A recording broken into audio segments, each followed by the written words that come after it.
ಎಲ್ಲರಿಗೂ ನಮಸ್ಕಾರ. ನನ್ನ ಹೆಸರು ಸಂಕೇತ್. ನಾನು ಸರ್ಕಾರಿ ಕನ್ನಡ ಹಿರಿಯ ಪ್ರಾಥಮಿಕ ಶಾಲೆ ದೇಸಾರಟ್ಟಿ ಶಾಲೆಯಲ್ಲಿ 6ನೇ ತರಗತಿಯಲ್ಲಿ ಓದುತ್ತಿದ್ದೇನೆ.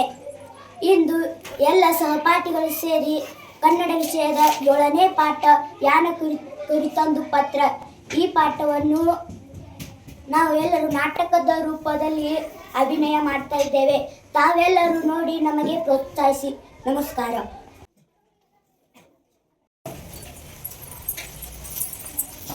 ಮುಂಜಾನೆಯ ಶುಭಾಶಯಗಳು ಮೇಡಮ್. ನಿಮಗೂ ಕೂಡ ಮುಂಜಾನೆಯ ಶುಭಾಶಯಗಳು ಮಕ್ಕಳೇ. ಧನ್ಯವಾದಗಳು ಮೇಡಮ್. ಕುಳಿತುಕೊಳ್ಳಿ.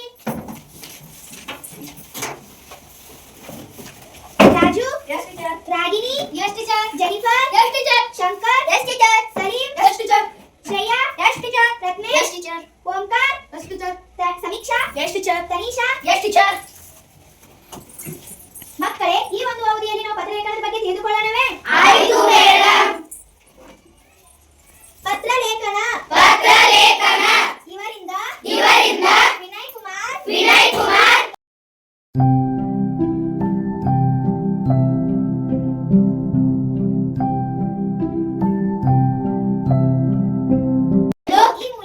ಈ ಮೂಲಕ ತಮ್ಮಲ್ಲಿ ವಿನಂತಿಸಿಕೊಳ್ಳುತ್ತೇವೆ. ವಂದನೆಗಳೊಂದಿಗೆ ತಮ್ಮ ವಿಶ್ವಾಸಿ ವಿನಯ್ ಕುಮಾರ್. ಮಕ್ಕಳೇ, ನಿಮಗೆ ಈ ಪತ್ರಲೇಖನ ತಿಳಿಯಿತಲ್ವಾ? ಹೌದು ಮೇಡಮ್. ಹಾಗಾದರೆ ನಿಮಗೆ ನಾನು ಗೃಹ ಪಾಠ ಕೊಡುತ್ತೇನೆ. ಸೋಮವಾರ ಬರುವಾಗ ಎಲ್ಲರೂ ಕಂಪ್ಯೂಟರ್ನಲ್ಲಿ ಇಮೇಲ್ ತಯಾರಿಸಿಕೊಂಡು ಬನ್ನಿ. ಆಯಿತು ಮೇಡಮ್. ಎಲ್ಲರೂ ಮನೆಗೆ ಹೋಗಿ ಸೋಮವಾರ ತಪ್ಪದೇ ಹೋಮ್ವರ್ಕ್ ಮಾಡಿಕೊಂಡು ಬನ್ನಿ. ಆಯಿತು ಮೇಡಮ್. ಎಲ್ಲರೂ ಎದ್ದು ನಿಲ್ಲಿ.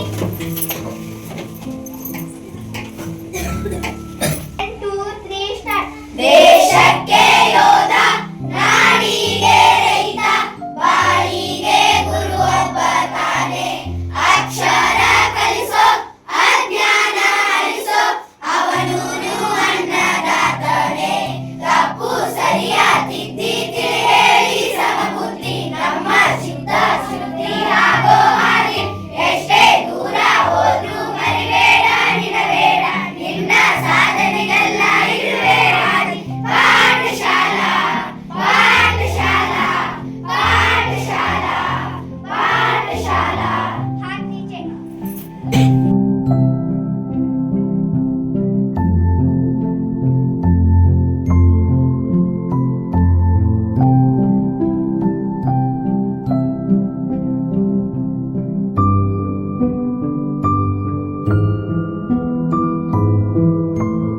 ಹಾಯ್ ರಾಜು.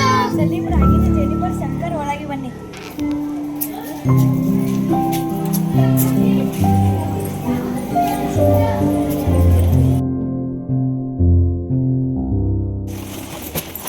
ಗೆಳೆಯರೇ, ಈಗ ನಾವೊಂದು ಆಟ ಆಡೋಣ, ಆಮೇಲೆ ಓದಿಕೊಳ್ಳೋಣ. ಯಾವ ಆಟ ಸಲೀಂ? ಯಾವ ಆಟ ಆಡೋಣ? ಕಣ್ಣ ಮುಚ್ಚಾಲೆ ಆಟ. ಕಣ್ಣ ಮುಚ್ಚಾಲೆ ಬೇಡ. ಖೋ-ಖೋ ಆಡೋಣ. ಅದು ಬೇಡ. ಕಬಡ್ಡಿ ಆಡೋಣ. ಅದು ಬೇಡ. ಚಿಡಿ ಆಟ ಆಡೋಣ. ಅದು ಬೇಡ. ಕಣ್ಣ ಮುಚ್ಚಾಲೆನ ಆಡೋಣ. ಅದು ಬೇಡ. ಹಾಗಾದರೆ ಸಲೀಂ, ನೀನೇ ಒಂದೇ ಆಟದ ಹೆಸರು ಹೇಳು. ಲಗೋರಿ ಆಡೋಣ. ಬಹಳ ಇಷ್ಟ. ಮಕ್ಕಳೇ, ಯಾರೂ ಗಲಾಟೆ ಮಾಡಬೇಡಿ. ರಾಜುವಿನ ಅಪ್ಪ ಕಂಪ್ಯೂಟರ್ನಲ್ಲಿ ಏನೋ ಕೆಲಸ ಮಾಡುತ್ತಿದ್ದಾರೆ. ನೀವು ಗದ್ದಲ ಮಾಡಿದರೆ ಅವರಿಗೆ ತುಂಬಾ ತೊಂದರೆ ಆಗುತ್ತದೆ. ಈ ಸಲೀಂಗಂತೂ ಬರೀ ಆಟದ್ದೇ ಚಿಂತೆ. ನಿನ್ನೆ ಶನಿವಾರ ನಮಗೆ ಪದ್ಮಿನಿ ಮೇಡಮ್ ಪತ್ರಲೇಖನದ ಬಗ್ಗೆ ಹೇಳಿದಾರಲ್ವಾ? ನಮಗೆ ನೆನಪೇ ಇರಲಿಲ್ಲ. ಏನು ಮಕ್ಕಳೇ, ಏನು ನಡೆಸಿದ್ದೀರಿ? ಮಾಮ, ನಿನ್ನೆ ಶನಿವಾರ ನಮಗೆ ಪದ್ಮಿನಿ ಮೇಡಮ್ ಪತ್ರಲೇಖನದ ಬಗ್ಗೆ ಹೇಳಿದರು. ಅದು ಹೇಗೆ ಬರೆಯುವುದೆಂದು ತಿಳಿಯದೆ ಚರ್ಚೆ ಮಾಡ್ತಾ ಇದ್ದೇವೆ ಮಾಮ. ಬನ್ನಿ ಮಕ್ಕಳೇ, ನಾನು ನಿಮಗೆ ಕಂಪ್ಯೂಟರ್ ಕೊಠಡಿಗೆ ಕರೆದುಕೊಂಡು ಹೋಗಿ ಈ ಅಂಚೆ ಅಥವಾ ಇಮೇಲ್ ಬಗ್ಗೆ ತೋರಿಸುತ್ತೇನೆ. ಬನ್ನಿ ಮಕ್ಕಳೇ. ಅಂಕಲ್, ಇಮೇಲ್ ಅಂದರೆ ಏನು? ಇಮೇಲ್ ಅಂದರೆ ಕಂಪ್ಯೂಟರ್ ಪತ್ರವನ್ನು ಸಂದೇಶವನ್ನು ವಿನಿಮಯ ಮಾಡಿಕೊಳ್ಳುವ ಒಂದು ಜನಪ್ರಿಯ ವಿಧಾನ. ಈ ಅಂದ್ರೆ ಎಲೆಕ್ಟ್ರಾನಿಕ್ ಮೇಲ್ ಅಂದ್ರೆ ಅಂಚೆ, ಹಾಗಾಗಿ ಎಲೆಕ್ಟ್ರಾನಿಕ್ ಮೇಲ್ ಈ ಅಂಚೆ ಅನ್ನುತ್ತಾರೆ. ಅಂಕಲ್ ಇಮೇಲನ್ನು ಹೇಗೆ ಕಳಿಸ್ತಾರೆ ಮತ್ತು ಇದನ್ನು ಯಾರು ಎಲ್ಲಿ ಓದಬಹುದು? ನೋಡಿ ಮಕ್ಕಳೇ, ಇಮೇಲ್ ವ್ಯವಸ್ಥೆಯಂತೆ ಪತ್ರ ತಲುಪಬೇಕಾದ ವಿಳಾಸ ಬೇಕು. ಇದಕ್ಕೆ ಇಮೇಲ್ ವಿಳಾಸ ಎನ್ನುತ್ತಾರೆ. ನಾವು ನಿಮಗೆ ಕಳಿಸಿದ ಇಮೇಲ್ ಅನ್ನು ನಾನು ಕಂಪ್ಯೂಟರ್ನಲ್ಲಿ ತೆರೆದು ಓದಬೇಕೆಂದರೆ ನನ್ನದೇ ಆದ ಗುಪ್ತ ಸಂಖ್ಯೆ ಅಥವಾ ಪಾಸ್ವರ್ಡ್ ಇರುತ್ತದೆ. ಅದನ್ನು ತೆರೆದು ಓದಬಹುದು. ಓಹೋ, ಹೌದಾ ಅಂಕಲ್? ಅದು ಹೇಗೆ ಮಾಮ? ನನ್ನ ಮಗ ರಾಜುವಿನಿಗೆ ಕಂಪ್ಯೂಟರ್ ಬಳಸುವ ಬಗ್ಗೆ ಸ್ವಲ್ಪ ಗೊತ್ತಿದೆ. ಅವನ ಹೆಸರಿನಲ್ಲಿ ಒಂದು ಇಮೇಲ್ ತಯಾರಿಸಿ ಒಂದು ಗುಪ್ತ ಸಂಕೇತ ಕೊಡ್ತೀನಿ, ನೋಡ್ತಾ ಇರಿ. ರಾಜು, ಇತ್ತಕ್ಕೆ ಬಾ.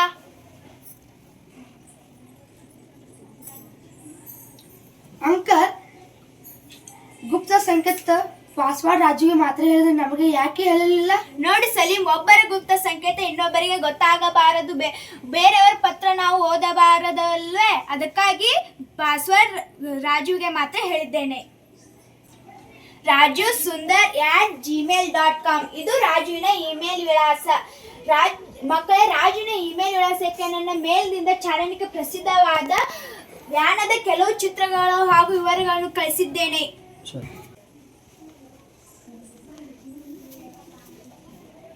ಆಯ್ತು ಅಂಕಲ್. ರಾಜು, ಈ ಕಡೆ ಬಾ, ಇಮೇಲ್ ತೆರೆಯುವುದನ್ನು ಹೇಳುತ್ತೇನೆ. ಆಯ್ತು, ಬಂದೆ ಅಪ್ಪ. ಮಾಮ, ನಮಗೆ ಈ ಮೇಲೆ ಬಗ್ಗೆ ಹೇಳಿಕೊಟ್ಟು ಮಾದರಿ ಸಹಿತ ವಿವರಿಸಿದರೆ ನಿಮಗೆ ತುಂಬ ಹೃದಯದಿಂದ ಧನ್ಯವಾದಗಳು ಮಾಮ. ನಿಮಗೂ ಒಳ್ಳೆಯದಾಗಲಿ. ಹೋಗಿ ಬನ್ನಿ ಮಕ್ಕಳೇ. ಆಯ್ತು ಮಾಮ.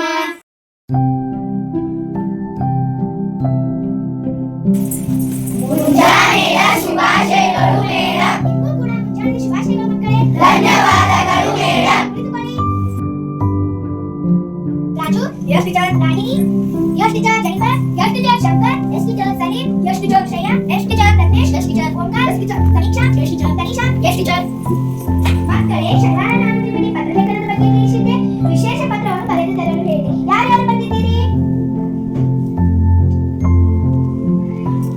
ಟೀಚರ್, ನಮ್ಮನ್ನು ಕಂಪ್ಯೂಟರ್ ಕೊಠಡಿಗೆ ತೆಗೆದುಕೊಂಡು ಹೋಗಿ ಅಲ್ಲಿ ನಿಮಗೆ ನಮ್ಮ ವಿಶೇಷ ಪತ್ರವನ್ನು ತೋರಿಸುತ್ತೇವೆ.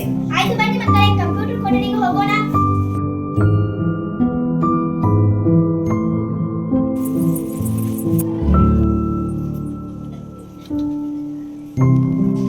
ಯಾನದ ಕುರಿತೊಂದು ಪತ್ರ. ಪ್ರೀತಿಯ ಸಲೀಂ, ಮಲೆನಾಡಿನ ಪ್ರವಾಸಿ ತಾಣಗಳಲ್ಲಿ ಗಗನಚುಂಬಿ ಹೆಬ್ಬೆಂಟೆಗಳ ತಾಣವಾದ ಯಾನ ಕೂಡ ಒಂದು. ಶಿರಸಿಯಿಂದ ಯಾನ 2 ಕಿಲೋಮೀಟರ್ ಇದೆ. ದಾರಿಯಲ್ಲಿ ಸಾಗುವಾಗ ಮೋಹಿನಿ ಶಿಖರ ಎದುರಾಗುತ್ತದೆ. ಸುಮಾರು 300 ಅಡಿ ಎತ್ತರವಿದೆ. ಹಾಗೆಯೇ ಮುಂದೆ ಸಾಗಿದರೆ 390 ಅಡಿ ಎತ್ತರದ ಭೈರವೇಶ್ವರ ಶಿಖರ ಕಾಣುತ್ತದೆ. ಈ ಶಿಖರ ಉಕ್ಕಿನ ಕೋಟೆಯಂತಿದೆ. ಯಾನದ ಕುರಿತಾಗಿ ಒಂದು ದಂತಕಥೆ ಇದೆ. ಪುರಾಣ ಕಾಲದಲ್ಲಿ ಯಾನದಲ್ಲಿ ಭಸ್ಮಾಸುರನೆಂಬ ರಾಕ್ಷಸ ವಾಸವಾಗಿದ್ದ. ಈತನ ಉಪಟಳ ಸಹಿಸಲು ಅಸಾಧ್ಯವಾದಾಗ ಶಿವನು ಆತನನ್ನು ಸುಟ್ಟು ಬೂದಿ ಮಾಡಿದ. ಈ ಬೂದಿಯಿಂದ ಆ ಶಿಖರ ಬೆಳೆಯಿತು. ಇಲ್ಲಿರುವ ಕಲ್ಲಿನ ಗುಹೆಯೊಳಗೆ ಪ್ರವೇಶಿಸುವುದೇ ಒಂದು ಸುಂದರ ಅನುಭವ. ಯಾನ ಕುಮಟ ತಾಲೂಕಿಗೆ ಹೊಂದಿಕೊಂಡಿತು. ಅಲ್ಲಿಂದ 25 ಕಿಲೋಮೀಟರ್ ದೂರದಲ್ಲಿದೆ. ಅಲ್ಲಿ ಶಿವರಾತ್ರಿಯ ದಿನ ಭೈರವೇಶ್ವರ ಸ್ವಾಮಿಯ ಉತ್ಸವ ನಡೆಯುತ್ತದೆ.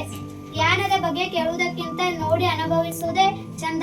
ಯಾನ ಉತ್ತರ ಕನ್ನಡ ಜಿಲ್ಲೆಯ ಕುಮಟ ತಾಲೂಕಿನ ಒಂದು ಪ್ರವಾಸಿ ಕೇಂದ್ರವಾಗಿದೆ. ಇಂತಿ ನಿನ್ನ ಗೆಳೆಯ ರಾಜು. ಶಬಾಷ್ ರಾಜು, ಶಬಾಷ್ ರಾಗಿಣಿ, ಜೆನಿಫರ್, ಶಂಕರ್, ಸಲೀಂ, ನಿಮಗೂ ಕೂಡ ಶಬಾಷ್. ಯಾನದ ಕುರಿತಾಗಿ ತುಂಬಾ ಚೆನ್ನಾಗಿ ಪತ್ರ ರಚಿಸಿದ್ದೀರಿ. ಇದನ್ನು ನೋಡಿ ನನಗೆ ತುಂಬಾ ಸಂತೋಷವಾಯಿತು. ಮೇಡಮ್, ನಮಗೆ ಯಾನ ನೋಡಲು ಪ್ರವಾಸಕ್ಕೆ ಕರೆದುಕೊಂಡು ಹೋಗುತ್ತೀರಾ? ಆಯ್ತು ಮಕ್ಕಳೇ, ಮುಂದಿನ ತಿಂಗಳಿನಲ್ಲಿ ಉತ್ತರ ಕನ್ನಡ ಜಿಲ್ಲೆಯ ಕುಮಟ ತಾಲೂಕಿನ ಪ್ರಸಿದ್ಧ ಯಾನ ಸ್ಥಳಕ್ಕೆ ಪ್ರವಾಸ ಹೋಗೋಣ. ಮಕ್ಕಳೇ, ಈಗ ನೀವು ನಿಮ್ಮ ವರ್ಗ ಕೋಣೆಗೆ ನಡೆಯಿರಿ. ಆಯ್ತು ಮೇಡಮ್.